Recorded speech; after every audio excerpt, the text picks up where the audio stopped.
This film is the sole work of Andromeda Cayman and is the culmination of the work carried out by dedicated staff that collectively have spent over 10,000 hours investigating, researching and compiling evidence.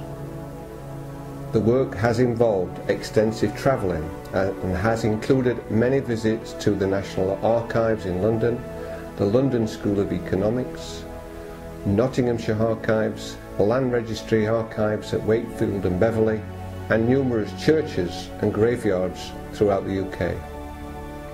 We would also like to thank the writer Christine Richardson and land historian Richard Alsop, who were instrumental in getting the project on the right track. A special mention must be made to the Corringham family, whose detailed records have been fundamental to the making of this film.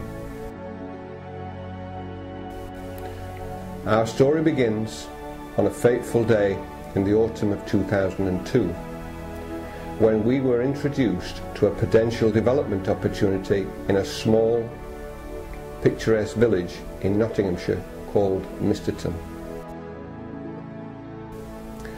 The public house and restaurant had been closed for some time and was boarded up, presumably to stop vandalism. The site looked to have potential, so we wrote to the local planning authority to establish what the possibilities were for development. To our surprise, we received a positive response from the planning officer at Bassetlaw Council, indicating that they would be prepared to consider a small residential development provided certain criteria were met. After a short period of discussion with the owner's agents, Andromeda agreed to purchase the site for £230,000 in October 2002. The site included a derelict public house, a hotel and restaurant, an acre of land attached and a detached paddock of approximately 1.5 acres, plus a right-of-way from Station Street to the site. The property was purchased in January 2003 by Andromeda, and architects were appointed soon after to work on a residential proposal for the redevelopment of the old pub/hotel. A number of schemes were sent to a local planning officer. However, the process proved to be slow, as the consultation process went on for approximately 2 years. Then, on the 10th of June 2004, planning permission was granted, subject to a number of conditions, the main ones being: no development shall take place until details of the access road and access to the canal side have been submitted to and agreed in writing by the District Planning Authority. The access road shall be completed in accordance with the agreed details prior to the first occupation of the dwellings hereby permitted.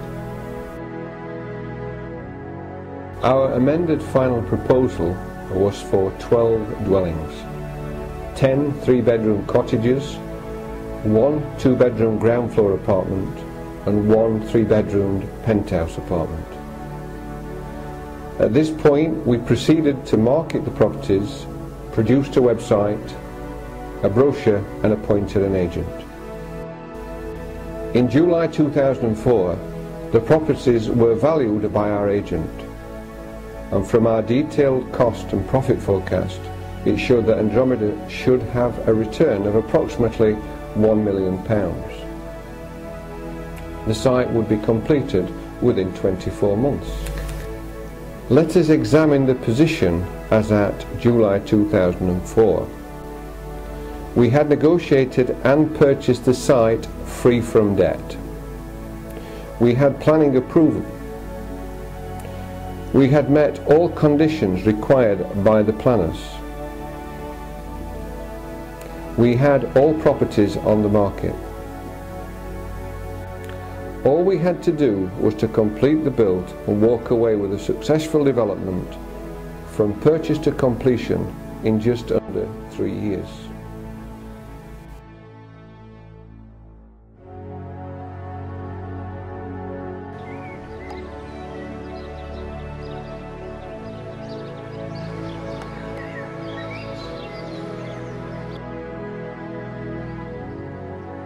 As at today's date, 2012, over 9 years since Andromeda purchased the site, and what seemed to be a simple small development, no one could have imagined how the current situation has arisen.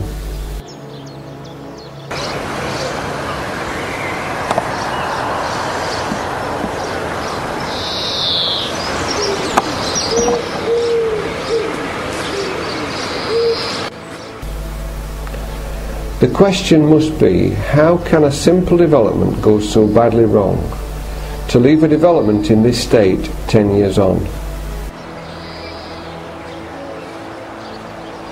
Now let's examine how this sorry state of affairs has been brought about.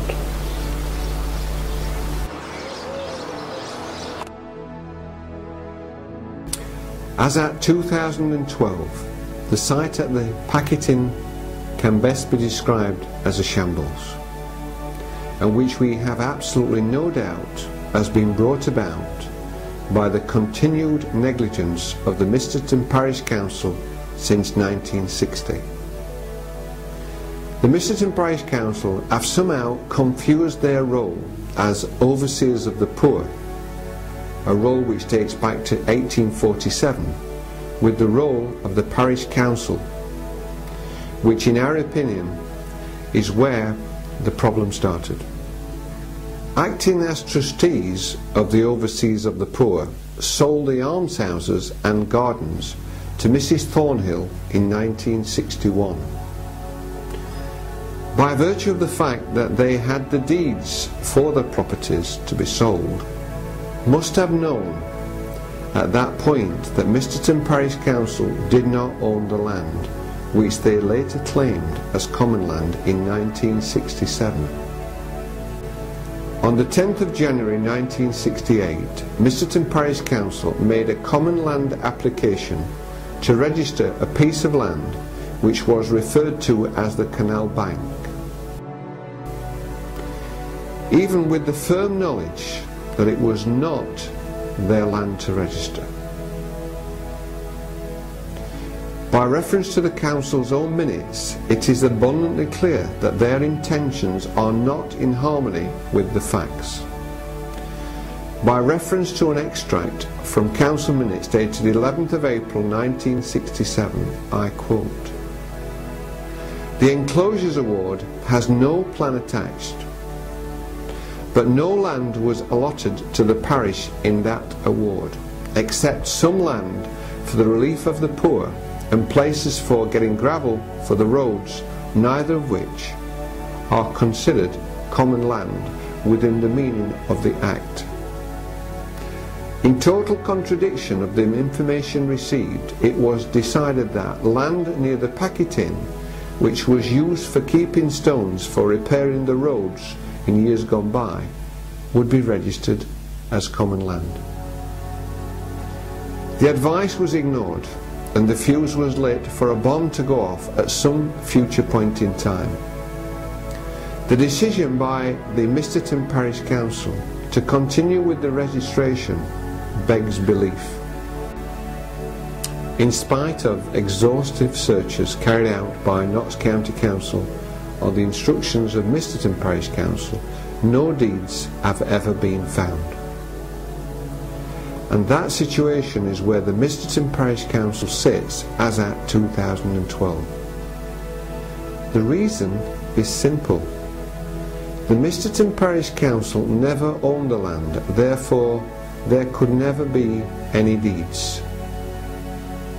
By careful inspection of other council minutes of the 14th of March 1967, the 9th of May 1967, the 13th of June 1967, the 8th of August 1967 and the 11th of December 1967, we can determine the thinking of the Misterton Parish Council. If we cannot find who owns the property referred to as the old landing stage near the Packet Inn, then the land must be owned by the Parish Council. Unbelievable. Since purchasing the site in 2003, Andromeda has been subject to perpetual harassment by Misterton Parish Council, who have been guilty of compiling and distributing misinformation in order to obtain an advantage by deception. Compensation. Misterton Parish Council, via David Wright, spent over 3 years attempting to persuade Andromeda that somehow they should pay compensation to the council based on an incorrect perception on the part of David Wright. Such perception was finally put to bed by an exchange of correspondence in 2006. MPC, via David Wright, have been guilty of continually distributing misinformation about the alleged complexity of the legal position of the law surrounding common land, while at the same time have acknowledged on several occasions Andromeda's right of way. Although Andromeda has correspondence from David Wright acknowledging the right of way for vehicles and pedestrians, he then stated that such right of way did not extend to housing. In spite of the fact that we provided him with countless examples of court cases and legal authorities, he refused to accept the situation. Breach of planning conditions. It is no secret, when planning permission was granted, there were a number of conditions attached. The most important ones being numbers 3 and 4. Mr. David Wright was fully aware that all conditions were complied with, and most important, he was supplied with drawings referring to condition 3 in August 2004, before he made the possessory title application. The possessory title application was made in spite of ongoing continuous correspondence and dialogue with MPC and Notts County Council about the legitimacy of the original common land registration, and with the firm knowledge that the land registered as common was never owned by the parish council. The statutory declaration of Mr. David Wright, which was submitted to support the possessory title application, was fundamentally flawed. It is abundantly clear that Misterton Parish Council were of the opinion that the original application of the Canal Bank in 1968 gave them ownership in 1970 at the end of the qualifying period, if no one had raised any objections. Wrong. What the 1965 Common Land Registration Act states is that after the initial registration period is over, the registration becomes permanent, but that does not trigger ownership. Ownership can only be triggered by an application to the Commons Commissioners, who would have carried out an investigation to establish who owned the site. As no investigation has ever taken place, the land did not pass to the Misterton Parish Council, hence they did not own it, therefore could not sell it. Andromeda has made the position crystal clear on numerous occasions as to the reasoning behind Wycombe Estates Northern Limited's bid to purchase the common land on the 23rd of October 2007. As such, the MPC, and in particular David Wright, were fully aware that the offer to purchase the site was in all intents and purposes conditional. Wycombe were only interested in purchasing the site providing Andromeda were in breach of some planning conditions, and as such had value to Wycombe. If Andromeda, on the other hand, were not in breach of any planning conditions, then they would not be interested, as the land would have no value to Wycombe. With this in mind, and by careful, detailed examination of all information to hand, we can establish beyond reasonable doubt that Mr. Wright, after the offer was made by Wycombe, embarked upon a campaign of distributing misinformation in order to perpetuate the false position that Andromeda were somehow in breach of a planning condition. Mr. Wright was fully aware that if there was no such breach, then Wycombe would not be interested in completing the purchase. Mr. Wright was fully aware that there were no breaches. Conclusion. As a direct result of Misterton Parish Council's actions, Andromeda has been disadvantaged and as such requires the Council to recompense the company for all its losses, as there can be no defence to Andromeda's claim. We do not make these accusations lightly, and this has come to light after a detailed forensic inquiry lasting over 10 years and is based on facts which can be supported by documents retrieved and which will be made available to anyone who wishes to inspect them. We have absolutely nothing to hide. We simply require our losses refunded, which have occurred by events brought about by Misterton Parish Council. We have attempted on numerous occasions to broker a settlement, but have received nothing but a wall of silence.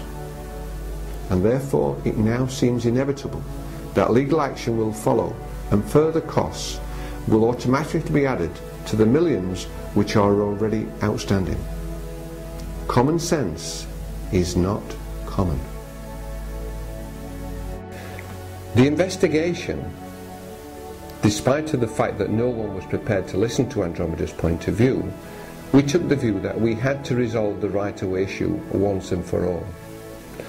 Although it has to be said, the level of work that has gone into the forensic inquiry was not anticipated at the outset. Nevertheless, we have now over 15,000 documents, travelled in excess of 75,000 miles around the UK, and spent collectively over 10,000 of man-hours in searching of the truth. It has taken us some 5 years to put together the ownership history of the site, and once that had been achieved, assembling the information was quite simple. The icing on the cake was tracing the living descendant of the Corringham family and the additional family history documents which have been fundamental to the making of this film. After over 5 years of research, we finally located a living descendant of George Frederick Corringham, whose family had lived and owned the land which had been the subject of the land grab by the Misterton Parish Council in 1967. Tucked away in a small picturesque hamlet in Devon, we found John and Caroline Corringham. Once we were able to compare notes, it soon became apparent that our long search was over and we had found our man. Further examination of the Corringham documents followed, all of which dovetailed perfectly into our own research to establish once and for all that the land registered as common land by Misterton Parish Council is in fact owned by John Corringham. In order to establish the ownership of the piece of land which we now refer to as common land, we have had to travel back in time to 1540 and the reign of Henry VIII, when he disbanded the monasteries and disposed of their assets. The Corringham family were granted lands in Misterton after the Reformation in the 16th century. In 1770, the land coloured pink was owned by the Corringham family, and located on the site was the original farmhouse and stables attached. By 1771, the Chesterfield Canal Company had acquired from the Corringhams the land coloured blue.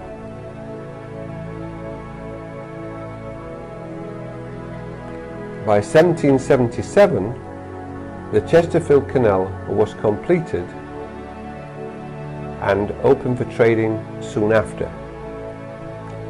The land coloured red was the main wharf for Misterton, which opened in 1777 and closed in 1953.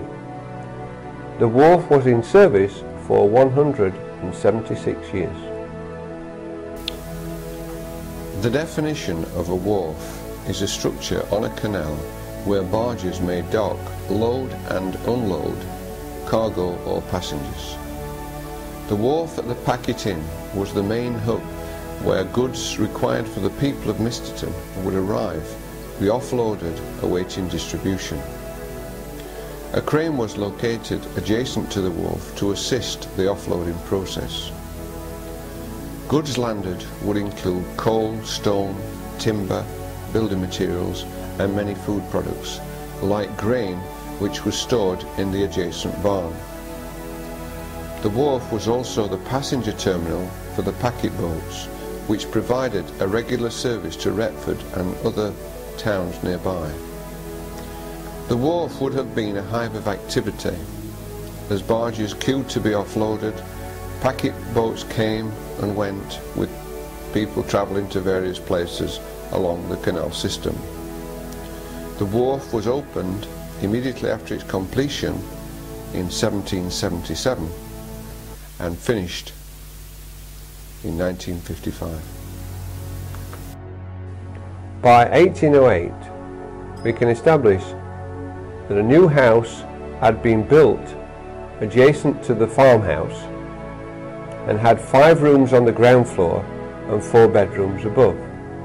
In addition, there was a brew house with 2 bedrooms above. Both properties are shown in green on the plan.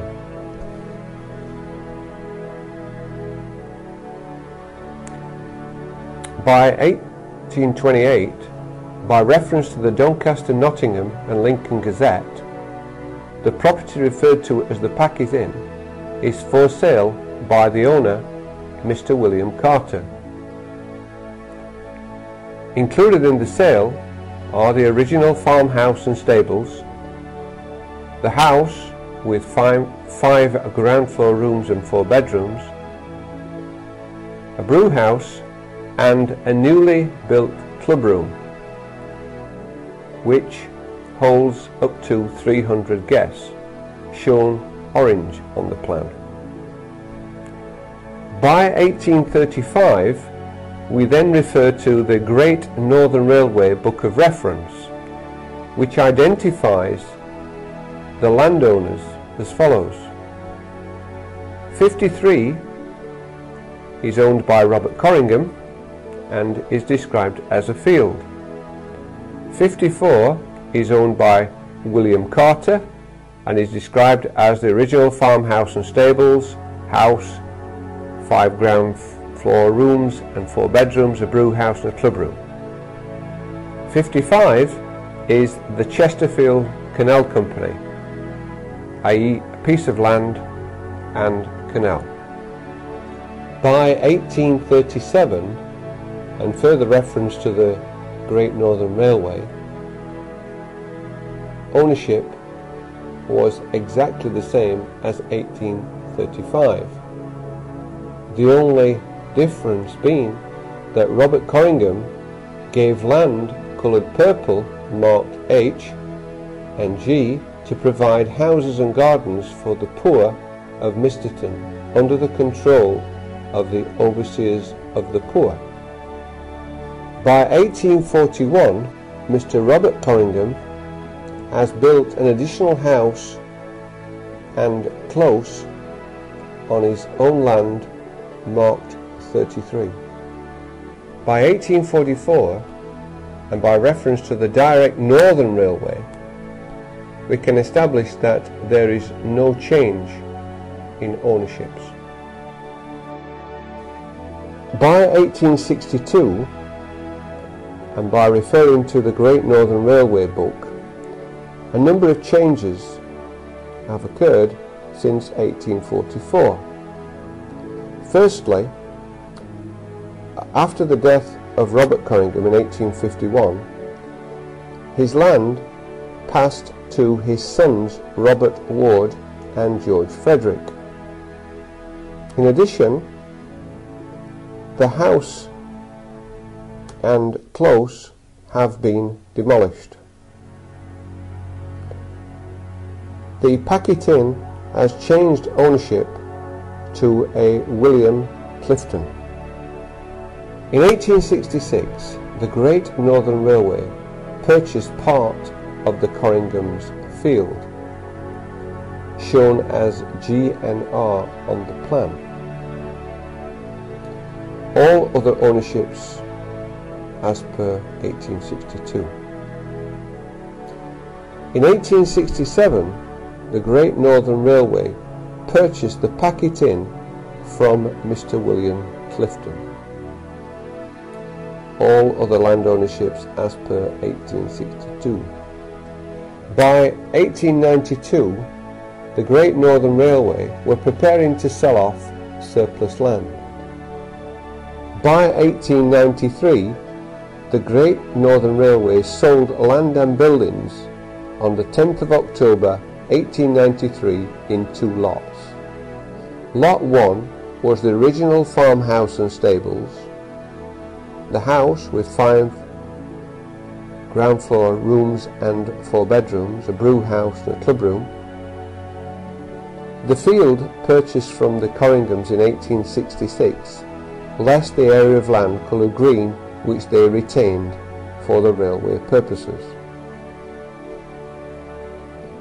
In 1897, John Henry Hewitt, the purchaser of lots 1 and 2 from GNR in 1892, sold the same to Hewitt Brothers Limited. In 1961, the overseers of the poor of Misterton are preparing to sell off the almshouses and gardens subject to permission of the Charities Commission, shown purple on the plan. By reference to Misterton Parish Council's minutes, we can establish that Mrs. E.J. Thornhill had tendered an offer of £100 for the 2 pieces of land. The Charity Commission gave approval and contracts were exchanged on the 27th of June 1961.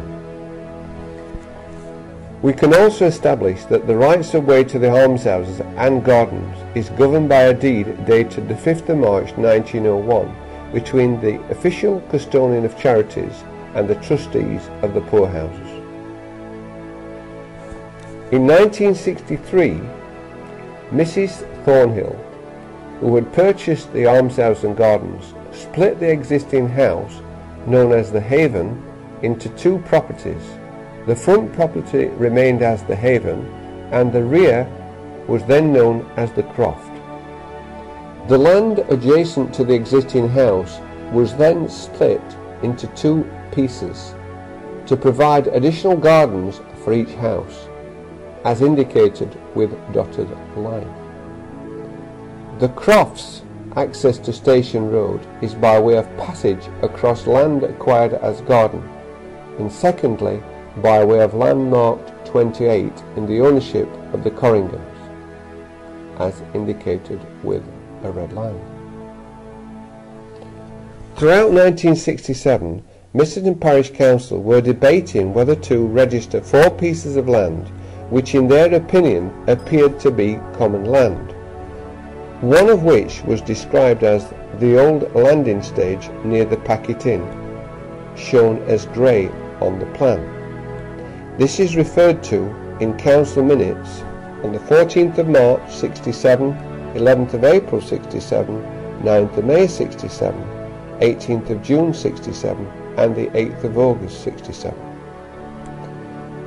The common land registration was made by Misterton Parish Council to Notts County Council on the 19th of January 1968 and registered in their ownership. Although, from a legal standpoint, registration does not confirm ownership, it is obvious from the plan that the said land, which was registered as common land, is owned by the Corringhams. In 1970, all land and buildings owned by Hewitt Brothers are sold to Bass. By 1970, the land registered as common land in 1968 became permanent by virtue of the fact that no objections had been raised. The land was and still is owned by the Corringhams. In 1977, an application is made to the Land Registry by Bass Limited to register the land owned by the Corringams, shaded purple, number 29 on the plan, for a possessory title. This application was on the basis that the land had been fenced and maintained by the previous owners of the Packet Inn for a period exceeding 12 years. The application was successful, and the land, with effect from 1977, was attached to the other land shown as Lot 1, the Packet Inn, and Lot 2, the backfield. In 1978, Bass sold the Packet Inn, shown as Lot 1, and all associated land, the backfield shown as Lot 2, and 29 on the plan, to Spaceform Limited. In 1983, Spaceform Limited sold the Packet Inn and all associated land to Mr. and Mrs. Swales. By 1986, Mr. and Mrs. Swales sold the Packet Inn and all associated land to Mr. and Mrs. Wyatt. In 2003, Andromeda Trading Limited purchased the Packet Inn and all associated land, now shown as green on the plan, from Mr. and Mrs. Wyatt. Andromeda's intentions were to demolish the Packet Inn, house, pub, etc., with a view to developing the land for residential use, as it had been mainly used for that purpose for the past 250 years. In 2004, Misterton Parish Council made an application for first registration of land that was incorrectly registered as common land in 1967. However, the land registered was somewhat different in size and shape, as can be illustrated on the plan shown in white. The Land Registry registered the land, allowing a possessory title, irrespective of the fact that no proof of ownership had ever been found. The Start Declaration, which was signed by Mr. David Wright, acting clerk to the Parish Council, was fundamentally inaccurate, and we have demonstrated on many occasions how the facts he stated were economical with the truth. By reference to the beneficiary's right-of-way chart, we can establish that the prominent use of the land from 1700 has been predominantly residential. We rest our case.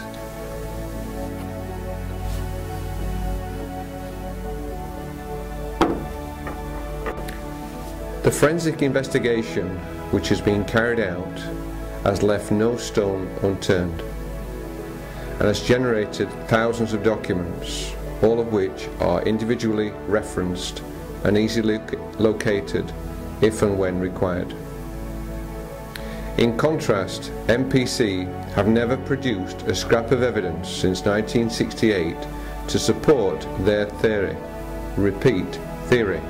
that the piece of land measuring 142 square yards and sat in the middle of a larger piece of land somehow belonged to the council. By reference to a letter dated the 25th of September 1997, some 30 years after the original registration by MPC, we can establish that the deeds of the land have still not been found. The simple explanation is that the land never belonged to MPC. The logic applied to the original land grab is simply not credible. Our research shows beyond doubt that the piece of land registered as common land in 1968 was part of a much larger piece of land, which had been in the possession of the Corringham family since 1740. Irrespective of the ownership issues, the said land was not considered to be capable of registration, and in any event was non-qualifying, and which was confirmed by the MPC's own council minutes of the 8th of April 1967. Registration in 1968 is no proof of ownership, and by reference to the said Act, Section 8, we can establish after the initial period of registration the common rights become permanent. But that in itself does not trigger ownership, as any final ownership registration would have to be sanctioned by the Commons Commissioners. The possessory title application in September 2004, according to the current clerk to Misterton Council, in a letter dated the 9th of February 2011, quote, "In respect of the possessory title, again, the Council denies that this was done incorrectly. It is maintained the Council was entitled to register the title, having had possession of the land." Mrs. Harrison is well aware of the legal position with regard to possession and what the essential requirements are. By reference to land registry notes for a possessory title application, the following conditions are vital. I quote, A. Not an intention to own or even an intention to acquire ownership, but an intention to possess. Factual possession signifies an appropriate degree of physical control. It must be a single and exclusive possession. Factual possession is that the alleged possessor has been dealing with the land in question as an occupying owner might have been expected to deal with it, and that no one else has done so. And that no one else has done so, that is a very significant point. Clearly, MPC were not able to meet these fundamental requirements as they were not in control of the site, and that all maintenance had been carried out by previous owners of the Packet Inn, not MPC. Therefore, in order for the possessory title application to be accepted, the statutory declaration of Mr. David Wright had to be compromised to suit. Omissions. Challenges had been made to MPC and Notts County Council by solicitors acting for Andromeda, of which Mr. David Wright was fully aware.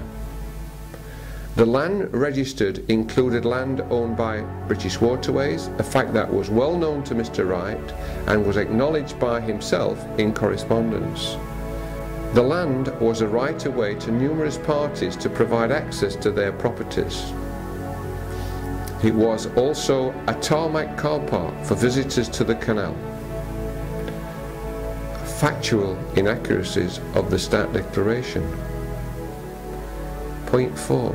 It is denied that MPC have ever maintained the land or repaired potholes, as by reference to historical council minutes we can establish that all maintenance work was carried out by previous owners of the Packet Inn and can be supported by statutory declarations in our possession.